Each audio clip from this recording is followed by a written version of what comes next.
Olá, você talvez seja um pai de uma criança pequena que ainda precisa ser embalada, talvez pai de adolescentes, de jovens, talvez teus filhos já casaram, tua filha já casou, mas você continua sendo um pai. Quem sabe seus filhos moram com você ou não, já estão vivendo na casa própria, em lugar separado, num outro país. Ou quem sabe você é um pai idoso e teus filhos cuidam de você.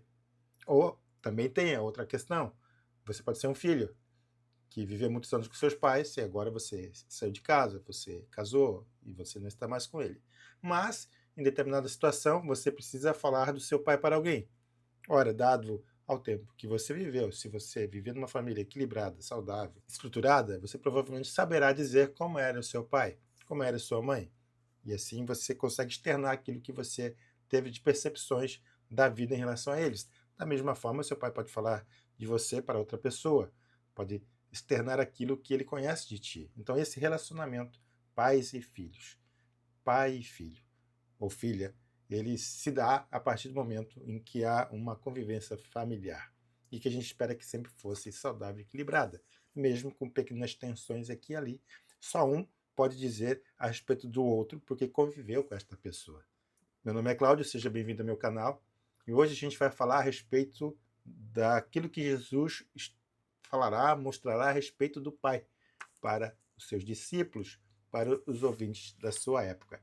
Fique comigo, nós estamos lendo juntos Mateus para Todos, do eminente teólogo N.T. Wright. Nós já lemos bastante coisa em Mateus, já falamos nos últimos textos, nos últimos vídeos, a gente falou sobre João Batista, também falamos a respeito de como Jesus ele testifica da fé de João, testifica de que João era aquele que ia preparar o caminho do ministério profético de João. Também falamos no último vídeo sobre os sinais que eram feitos e como Jesus se inseria na sociedade, como ele comia com publicanos e pecadores, e por isso mesmo os religiosos de sua época o chamavam de amigo de publicanos e pecadores, e era glutão e beberrão. E ele disse assim que o reino de Deus vinha justamente para essas pessoas também. Era uma maneira de ele levar o evangelho, as boas novas do Pai, para as pessoas marginalizadas de sua época. E agora, na sequência da leitura que a gente está fazendo em Mateus, ele fala justamente do Pai. Ele começa a apresentar o Pai. E aqui em Mateus capítulo 11, 25 a 30, no livro que o N.T. Wright escreveu, Mateus para Todos, ele dá o título de Convite de Jesus. Então venha comigo nessa leitura de Mateus 11, 25 e 30, lembrando sempre que a gente lê o texto principal aqui, conforme está no livro do N.T. Wright.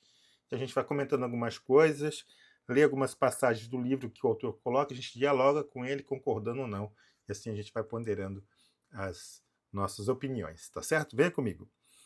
Mateus 11, 25 a 30, o convite de Jesus. Naquela ocasião, Jesus voltou-se para Deus com esta oração: Louvo o Pai, Senhor dos céus e da terra. Tu escondeste essas coisas dos sábios e cultos e as revelastes aos pequeninos.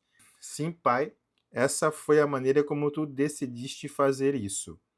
Meu Pai me deu todas as coisas. Ninguém conhece o Filho a não ser o Pai, e ninguém conhece o Pai a não ser o Filho, e aquele a quem o Filho o quiser revelar. Vocês têm um problema real? Venham a mim. Vocês estão carregando fardos pesados em suas costas? Venham a mim. Eu lhes darei descanso. Tomem meu jugo, ponham-no sobre vocês e aprendam comigo. Eu serei gentil com vocês. A última coisa que tenho no coração é fazer com que passem por tempos difíceis. Vejam, vocês precisam de descanso, e descanso eu lhes darei. Meu jugo é suave e meu fardo é leve. Esta é uma das passagens mais conhecidas que Jesus fala, principalmente no final do versículo da passagem que a gente leu, que o meu jugo é suave e meu fardo é leve. Mas ele tem um preâmbulo antes, que fala justamente da relação de Jesus com Deus Pai. E aqui é interessante colocar o que o N.T. Wright ele escreve, eu acho muito profunda essas considerações dele. E eu tomo a liberdade de ler um trecho maior hoje para nós. Essa passagem notável do Evangelho de Mateus mostra Jesus chegando ao mesmo reconhecimento em relação àquele que ele chama de Pai. Havia coisas a respeito de seu pai que, por alguma razão, apenas ele sabia e somente ele podia contar. Assim como a gente falou no início desse vídeo, tem coisas que somente a respeito do meu pai que eu tenho autoridade de contar, porque eu vivi com ele, eu convivi com as situações que ele passou. Aqui há um profundo mistério que nos leva direto ao cerne do que representa ser Jesus. Ao anunciar o reino e depositar o amor poderoso de Deus na obra de curar, perdoar e trazer vida nova, ele obviamente percebe que as outras pessoas a quem conhece, incluindo os líderes religiosos, seus próprios seguidores e as pessoas comuns do seu tempo, não têm o mesmo conhecimento do seu Pai que ele tem. As pessoas, de fato, não conheciam a Deus Pai como Jesus o conheceu. Isso aqui é tremendo para a gente pensar um pouquinho que essa relação de Jesus com Deus Pai perpassa pela oração de Jesus mesmo, quando ele ora, quando ele se entrega, quando ele está no seu recôndito, quando ele faz suas meditações. Mas a gente sabe dessa questão da pré-existência de Jesus, que estava junto com o Pai desde a eternidade. E isso é algo misterioso até para nós, mas que em Jesus, a chave hermenêutica da compreensão do Evangelho, a perfeita sabedoria de Deus revelada, Deus encarnado, ele se manifesta, ele se revela, ele se mostra, ele se explica em nós. E é isso que a gente está vendo ao ler o livro do Evangelho de Mateus, como Jesus vai se revelando e revelando a si mesmo, estará revelando o Pai. A maioria dos seus contemporâneos, diz aqui o N.T. Wright, não queria ouvir o que ele lhes dizia, como na passagem anterior do vídeo passado que a gente leu sobre a passagem de Mateus, que eles criticavam Jesus por ele andar com publicanos e pecadores. E criavam barreiras para evitar que o evangelho fosse pregado, barreiras culturais e morais. Resistiam abertamente a ele, ou, segundo observamos, inventavam desculpas para não crer nele nem segui-lo. A oposição a Jesus aumentava cada vez mais, justamente porque ele se dizia ser filho de Deus, e isso para o judeu da época era muito estranho. Era uma coisa que eles não aceitavam de forma alguma, principalmente os fariseus e saduceus. Os escritos judeus, por mais de um milênio, falaram a respeito da sapiência do sábio. A gente tem no Antigo Testamento livros como livros de sabedoria, que são chamados livros de sabedoria, de Jó, de Eclesiastes, de Provérbios. Também temos, podemos incluir Salmos ali nessa questão também, são livros poéticos, né? Mas Salmos também te traz muita sabedoria, por que não? Então, o judeu ele já tinha esse conhecimento, essa tradição milenar de buscar sabedoria. Deus dava sabedoria àqueles que o temiam. Uma longa tradição de estudo da Torá, da piedade, indicava que aqueles que se devotavam a aprender a lei, tentavam extrair os pontos mais excelentes dela, se tornavam sábios no fim, conheciam a Deus. Porque o temor a Deus é o princípio da sabedoria. Para a média dos judeus da época de Jesus, essa sabedoria era tão difícil de alcançar quanto seria hoje para a maioria das pessoas ser um cirurgião de cérebro ou um piloto de provas. Você precisava ser erudito, treinado em línguas e em literatura, além de dispor de tempo livre para refletir e discutir matérias densas e complicadas. Então, para o estudo mais aprofundado dos textos sagrados, era necessário uma vida de bastante dedicação e estudo. O que a gente percebe hoje em dia, na verdade, não é falta. Não vou generalizar, né? Que, poxa, muita gente trabalha cedo, acorda, vai para o trabalho, vai para a faculdade, volta cansado e tudo mais. E o tempo de meditação na palavra do Senhor, por vezes, fica mais escasso. Aí são questões de prioridade. E aí vem o sucesso dos devocionais, que eles falam de uma linguagem simples para as pessoas terem facilidade de absorção de conteúdos talvez um pouco mais densos da palavra de Deus, e eles acabam fazendo sucesso dos devocionais, tipo Café com Deus, por exemplo. Contudo, interessante, o bom seria se a gente tivesse a possibilidade de nós mesmos lermos, tirarmos um tempo, 5, 10, 15 minutos que seja, do nosso dia para uma meditação sobre a palavra do Senhor propriamente dita e buscando no Senhor essa experiência de ouvi-lo através da palavra.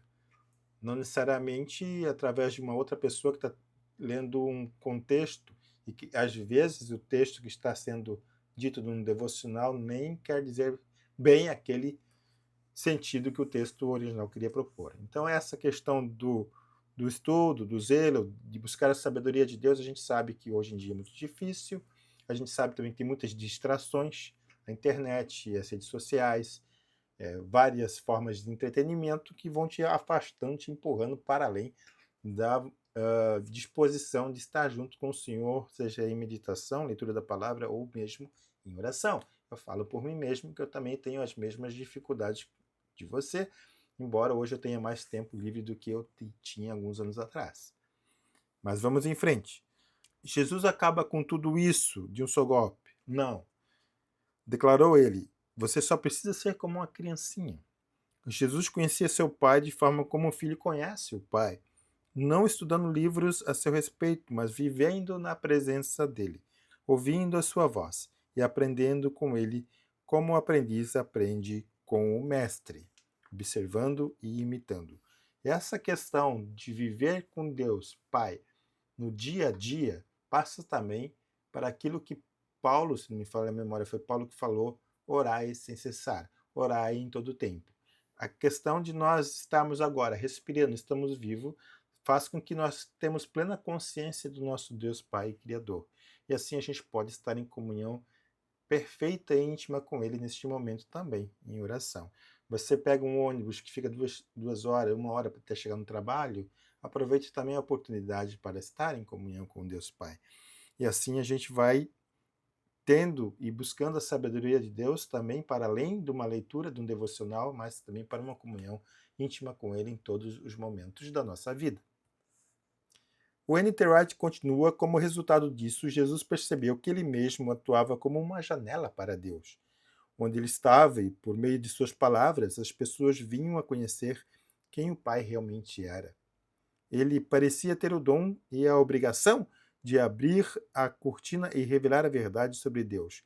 E aqui a palavra para revelar é Apocalipse. Apocalipse. Então, quando Jesus fala assim, meu Pai me deu todas as coisas, ninguém conhece o Filho a não ser o Pai, e ninguém conhece o Pai a não ser o Filho, e a quem o Filho o quiser revelar. O Apocalipse, revelar. Quando o N.T. Wright fala aqui que ele parecia ter o dom e a obrigação de abrir a cortina e revelar a verdade sobre Deus, traz alusão ao templo de Salomão, ao templo que os judeus ergueram para cultuar a Deus e tinha o Santíssimo Lugar, e ali havia então um véu, o véu que separava até o templo, até tem uma música, o véu que separava não separa mais, que quando Cristo morreu na cruz aquele véu se rasgou, então se revelou, se abriu a ponte entre o homem e Deus. Nós agora temos livre acesso ao Santíssimo Lugar através do sangue do Cordeiro, que é Jesus. Então, essa revelação, esse apocalipse, esse tirar também, não só a cortina, mas tirar o véu que está sobre os nossos olhos, vem por meio de Jesus, que nos mostra quem é o Pai. O N.T. Wright ele continua, essa percepção deu a Jesus um motivo para fazer o convite mais acolhedor e encorajador já feito. Venham a mim, disse ele, e eu lhes darei descanso. Os fariseus falavam de as pessoas serem chamadas a carregar o jugo da Torá, pesado fardo da lei judaica, com todas as suas ordens. Jesus ofereceu um jugo diferente que, como vinha do seu amor e da sua misericórdia, era suave.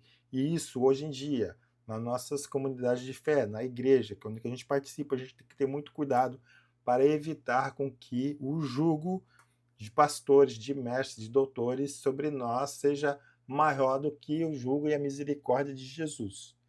Muitas vezes, e essa é uma tendência natural de nós querermos buscar leis, normas, preceitos para seguirmos e assim nos justificarmos. E, pelo contrário, essas leis e normas tendem mesmo sendo bíblicas e mesmo tendo a boa intenção, sendo um jugo pesado porque nossa natureza é pecaminosa, porque nós vivemos em pecado, porque nós cometemos pecado e acabamos uma hora ou outra deslizando aqui e ali, então nós nos sentimos fracos e humilhados pelo jugo da lei. A lei é boa e perfeita, e Jesus mostra-nos como isso é na sua vida, na vida que Jesus ele veio para cumprir a lei. E a lei serve como um caminho, como um modo exemplar de como nós devemos seguir a Deus. Mas em Jesus Cristo nós conseguimos vivenciar essa lei, a lei do amor em nossos corações que ele derrama através do Espírito Santo. E isso que é o importante, é seguir e receber o jugo suave de Jesus, a sua misericórdia, o seu amor, para que a gente consiga, de fé em fé, ir crescendo na graça e no conhecimento do Senhor. Como seguir Jesus poderia ser algo suave? É o que o N.T. Wright pergunta. Ele faz essa pergunta para nós, ele dialoga conosco e a gente aqui está conversando. Como seguir Jesus poderia ser algo suave? Aí ele responde aqui: ele oferecia o que tinha em si mesmo para oferecer. Quando ele declara nessa passagem, na tradução antiga, que é manso e humilde de coração, ele não se vangloria de ter alcançado algum nível especial de realização espiritual. Ele está encorajando os cristãos a crer que ele não nos perseguiria como um policial, que não se aborreceria conosco como um professor de escola raivoso.